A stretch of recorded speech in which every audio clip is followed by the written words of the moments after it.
Hello and welcome to another edition of Obscure and Dead Music Reviews. I'm Azy. I'm Maus. And this week we are reviewing Night Nail's latest release, March to Autumn. Yes. Night Nail is released on Cold Transmission Records. They were not on Cold Transmission before. And this album came out on October 15th. So pretty new. Mm-hmm. But I feel like we've been hearing singles for it since, spring? Yes. Oh, my lights just went out. Let me fix that. Okay. Yeah. So we've been hearing singles for this, and I was really looking forward to this album because I really loved Night Nail's previous albums, especially their last one, LA Demons, which... That was amazing. That was on repeat for me when it came out. Despite the sax. It came out in, LA Demons came out in April of 2018. Mm-hmm. So it's been a minute. Mm-hmm. Yep. And this album, March to Autumn, is very short. It's 34 minutes and some odd seconds. 8 tracks. But you know what? I love 8-track albums. I feel like it's chopped off all of the filler. It's just a perfect bite-sized album. Mm-hmm. And just overall, the difference between LA Demons, which I would say is like post-punk darkwave, and Night Nail kind of continues that, although I feel like this album is a bit dreamier than LA Demons was, but this was mixed and mastered by Pete Burns of Kill Shelter, and he does a phenomenal job with everything that he masters, and this album is no exception. But the composer, singer, programmer, instrumentalist, Brandon Roberts on this album, I felt as though really showed that over the last 2.5 years, he's really grown as a composer, because this album was so much more layered and complex, and in some ways experimental than previous Night Nail material that we've heard. I feel like there's a lot more instruments going on in these songs. Mm-hmm. When you listen to LA Demons, it sounds very simplistic, not in a bad way. It's very straightforward. Perfectly balanced, very simple. You've got his vocals just domineering, a lot of reverb and everything. You bring that to this, and then you've added on top everything, lots of bass and keyboards and guitars and saxophone and everything else, all working together to make these songs. And what ends up happening, I'll just say first and foremost, is his vocals kind of come back as an instrument, as one of many, instead of as one of many, especially with the tracks that we hear a lot of different vocalists on, like the first track FTL, and the second track, I'm just gonna pronounce it Bruno. Oh, I've been saying Bruno. I assume it's Bruno. Like the, Sacha Baron Cohen movie. But you have these really cool harmonizing choral effects that sort of weave in and out of the other instruments, especially on the tracks early in the album. Mm-hmm. And also to mention, this is mentioned in their Bandcamp, that there are additional instruments and voices by Valentina Vale, Ilya Gavrilenko, Manuel Wagner, and Pete Burns. I don't know where everybody appears on the songs. Maybe when we get a physical copy, we'll be able to tell. But you do hear some background vocals, and it is incorporated like an instrument, which is a beautiful thing. That big downside for me, though, Brandon's voice is gorgeous. It is phenomenal, and that is the driving factor of LA Demons. You don't hear that as much. You don't hear his voice popping out that much. I'd say you maybe hear it on one track, and that is Republican Marriage, which I want to talk about a little bit later on in depth. Okay. Because I want to address the rest of the album first, because Republican Marriage was the second to last song. Okay. And it was the first single that we got, so we have some thoughts about that. The album opens up with FTL, and which has these really sunk reverbed vocals. I kind of wish throughout the album we could hear the vocals a bit more, but in some places it worked. On this track, it worked. So I loved this song except for one thing, and as you probably know what that one thing is. Was it the sax? It was third act saxophone. It was third act surprise saxophone. It wasn't surprise. See, I felt it was a surprise. I felt it eased in so nice. Well, it did. Like it even like I'm like, oh my god, no! Is it coming? Is it coming? Like a horror movie, like you know when you hear the sounds, it's coming. Yeah. And then it comes in. If you like saxophone in your darkwave, that's fine. That's fine. For me, personally, if I was like dancing to the song, if I was jamming out to it, I do not want third act saxophone. No, yeah, I know. That's my personal trigger. I know. Beautiful song otherwise. Yes, I really liked just how resonant it was, and it really set the tone for the rest of the album, just in terms of how, I don't want to say reverbed, but kind of like just how resonant and layered the entire 8 tracks. I also felt it almost ended up like a lot of the 2018 like goth wave sound that we had pointed out. Like you have that that post-punk clap to it. Mm-hmm. Yeah. And it's kicking. Bruno as well, same thing. It sounds like modernized post-punk. Then you've got like it weighed down with all of the different elements. And I shouldn't say there's so much harmonizing going on in this track with I can't tell if it's Brandon's vocals twice, and then I forget the woman's name, but her vocals, but there's this harmonizing choral effect with at least 3 different vocal tracks laid on this. But one thing that I thought was really, really cool about this track that really caught my attention was that the woman singing the guitar was right around her pitch, and it felt like just her voice and her harmonizing and melodies were weaving in and out around the guitar, and it was that in Bruno? That was in Bruno. Yeah, that was towards the end. Because I took those same notes for Comorbid, which was track 3. That one had the choir like style lead-in vocals. I thought it was very dreamy. Very dreamy, and that's exactly why I loved it. I thought that was like a female vocal wrapped around a guitar, but I mean, you can't even tell. I don't even know. I don't know what kind of instruments are being used for that effect. There was a lot going on. It was really difficult to, in some places, to pick out everything that was going on because it like I said, it was so layered. And that doesn't mean it was muddied. It's just there were a lot of effects going on that I just personally cannot identify. And if you like, like 90s wave, ethereal wave, any kind of like grungy post-punk, like it brings all of that together. It sounds like it came straight out of the 90s, which to me is a beautiful thing. A lot of people don't really like that. I think it's gorgeous. It does. Did this track remind you of anything though? Comorbid? Yeah. A dream pop band? Well, because this track actually reminded me of 2 things. The beat at one point kind of reminded me of Burn. Burn? By The Cure. Yeah. Oh, the Crows soundtrack song. Yes. And then there were also parts where just the way it flowed and like I don't know how else to describe it, but like just the sound of it kind of reminded me of Peter Schilling. Oh, really? Yeah. What's that song? Major Tom? I almost said the Never-Ending Story. I want to say the song that I'm thinking of is Major Tom. Is that the name of it? Major Tom is by Peter Schilling. Yes, that's the name of it. The countdown going into space. Yes. Mm-hmm. I thought you meant the other bit. story. This something story. Have to look.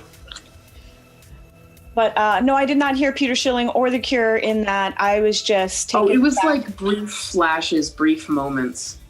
It wasn't like an overall kind of thing where we're listening to it. It's just like, this sounds like just a rehash of a song. To me, it was just a perfect 3.5 minute, like dancey, wavy, gorgeous, dripping with reverb. No, it was beautifully timed, wasn't it? Gorgeous. And that's what we love Night Nail for. That's what they do best. Helen. This, I think, is the most experimental track. There was a lot going on. I don't know if experimental would be the word. I'm listening to it and I'm like, this is a nice post-punk song. And then somewhere in the middle, somebody walks in with a saxophone and says, I'm going to play a different song. I'm going to play a weird discordant version of this song. And then I could just picture the band like, sure, come on in.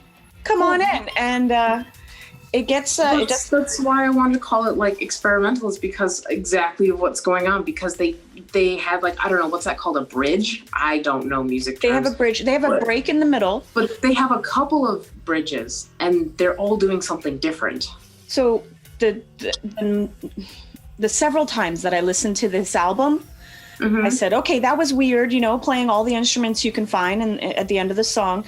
And then it stops and I'm like, oh, it goes really well into the next track. And then I look and it's the same song.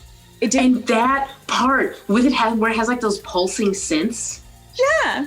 Where it feels completely different and then it goes right beautifully. I thought it was the next track. It's the same song. Yeah.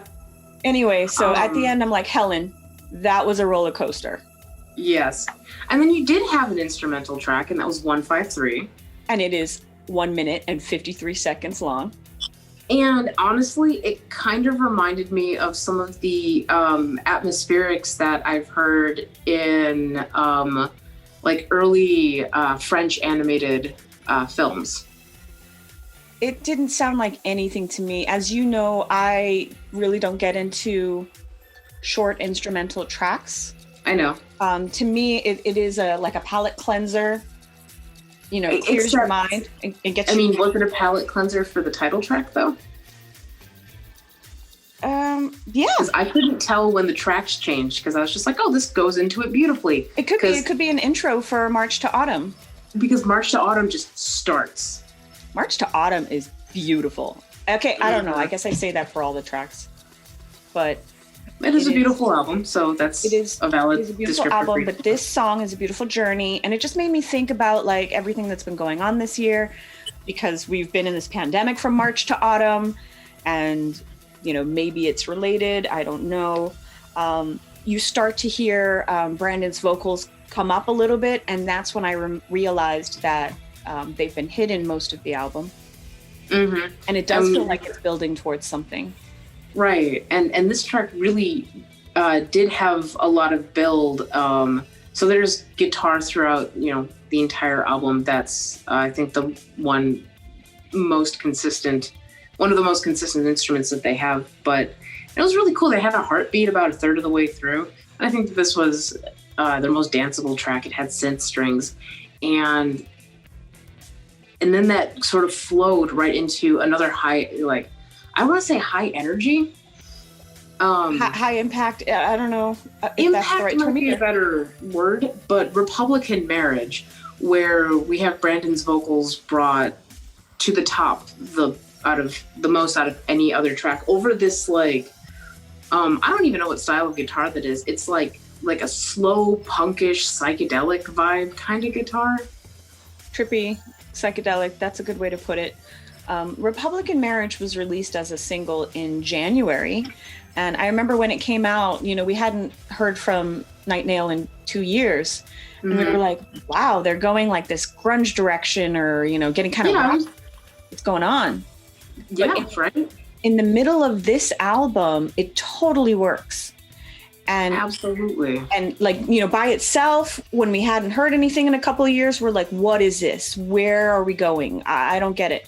But now it fits snugly within this album, and it's a perfect fit. Absolutely. Because listening throughout the album, one of my criticisms listening through it was that even though like all of these atmospherics are really beautifully curated, they're timed and spaced beautifully. There's an excellent use of, you know, pause and noise, balance, and just it's beautifully timed.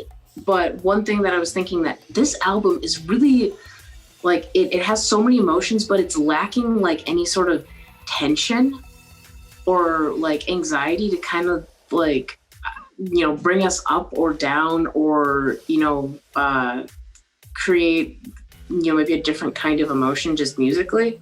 And then Republican Marriage delivers that. But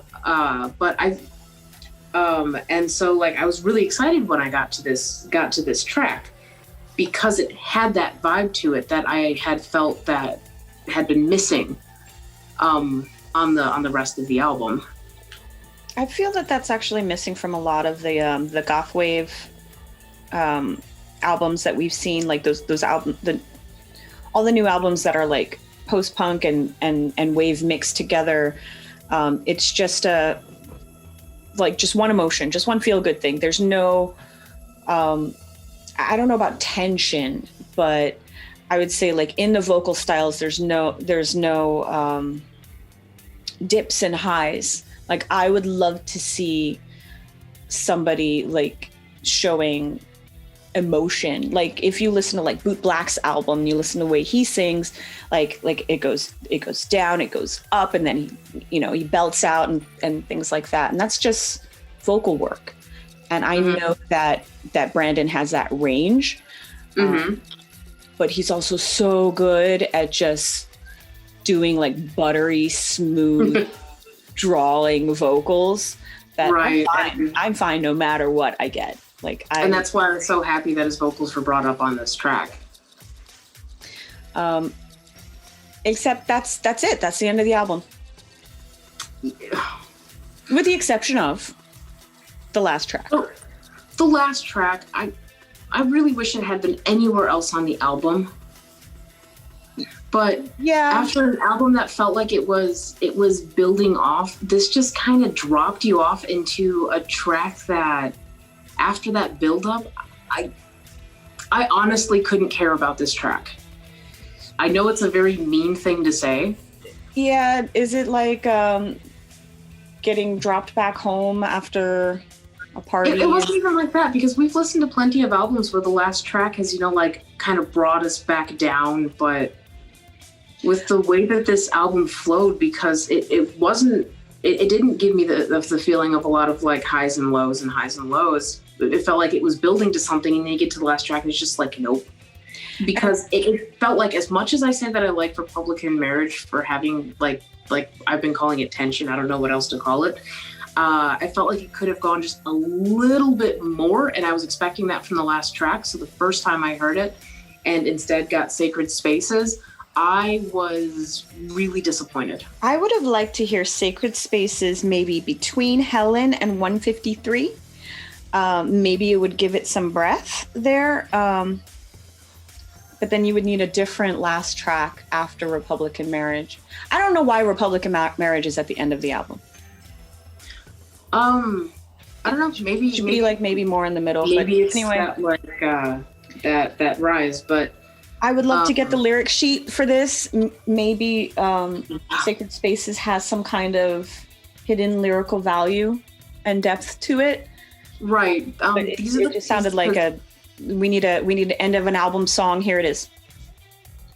Yeah. So it kind of ended off a bit weak, and that's why I really wish that, especially if you're gonna reverb the hell out of your vocals, or mix them in or use them more as instrumentation with the rest of the composition. So I think it's really important to have the lyrics out there, because honestly, I don't know what's going on in most of the lyrics on this album. And I was even trying to listen on, my big over-the-ear noise-canceling headphones to try to. Yeah, it is harder to determine the mood of a song without the lyrics. Mm-hmm. And, so maybe they're in the physical copy. I don't know. Maybe. Oh. But yeah, overall, this is a good, dreamy album, and I enjoyed it. I appreciate a lot of the new things, and the real growth in composition that it's shown from previous works. I really do appreciate that. But honestly, there really wasn't a particular track off this album that grabbed me. Republican Marriage, to me, that was the closest one. It was my favorite because it came out over the year. That was your favorite one? I think so. Which one was my favorite? not FTO. No, the saxophone. Get out of here. Track was March to Autumn. It was close. March to Autumn was really close. Comorbid was my favorite. Every time I start Comorbid, I'm just like, I'm in love. March to Autumn was the second for me, and Republican Marriage a very, very close third. They're very close. Like none of the tracks on here are like stellar above the other ones. They're very, very close. I feel like on previous releases, I had tracks that just grabbed me a lot quicker than this album did. Little Armenia. Yeah, that's exactly I wanted a Little Armenia Part 2. Well, I love the meaning behind Little Armenia. Because I believe it's about his sister. Aw, really? I believe so. That. And if I'm wrong, then I'm misremembering that real hard. But I remember you telling me that when we were watching the music video. I just don't know if you're right. Yeah. But sorry, I was just remembering the video, and I was like, "Who's this girl?" And you were like, "I think the song's about her sister." And I'm like, "Oh, okay." I may have made that up and then just like canonized it. You may have just made that up so it would stop. Maybe. I don't know. That also had third act saxophone, Little Armenia. I know, and I love it. I really love it. I love it. I love that song so much that like I can forgive them. I know because I've heard you spin it in a physical space. Yeah, and I sing all the words. Yeah. Anyway, we're done. So that's March to Autumn. We talked a lot about that album. There was a lot going on. There was a lot to say. It was, and thank you, Pete Burns, for sticking your fingers in this album. It was really awesome to see that collaboration, and all the other people who helped to make the album. It was an amazing ride. So, as always, go check it out and tell us what you think about it. Too few people tell us what they think about the albums. I mean, I really wish that we had like some good feedback one of these weeks so we can, read it on air and fill people in on the last one. That would be neat. That would be so awesome to read some people's comments. Yeah. So if you have thoughts and you want to get your comment read, just tell us what you think about the album. Yeah. And the album's actually out, so we're not doing the review before the album comes out, so you can go on Bandcamp and go listen to it. Yep. But yeah, we're done. So as always, if you enjoyed this video, if you just enjoy listening to us talk about just fucking nothing, like, subscribe. We already told you to comment. Maus says smash that bell. Or maybe Maus says smorsh that bell. I say smash. I smash that like. Oh, you don't want to say smorsh? What is smorsh? We already have slaps. We have bops. We have slops. And we have smash. Cool. But no yeah, more new as words. Always, since we're at the end, we do our end credits. We're going to roll credits. Thank you to all of our lovely Patreon supporters. And thank you to our Twitch supporters as well, because we are on Twitch. And go check out another video. Go check out us on Friday nights. I'm tired. Okay, yeah, me too. It's been a long turkey weekend. It's been a sluggish, had too much turkey weekend. Yes. So that's enough of a babbly outro. We love you. Bye. Bye.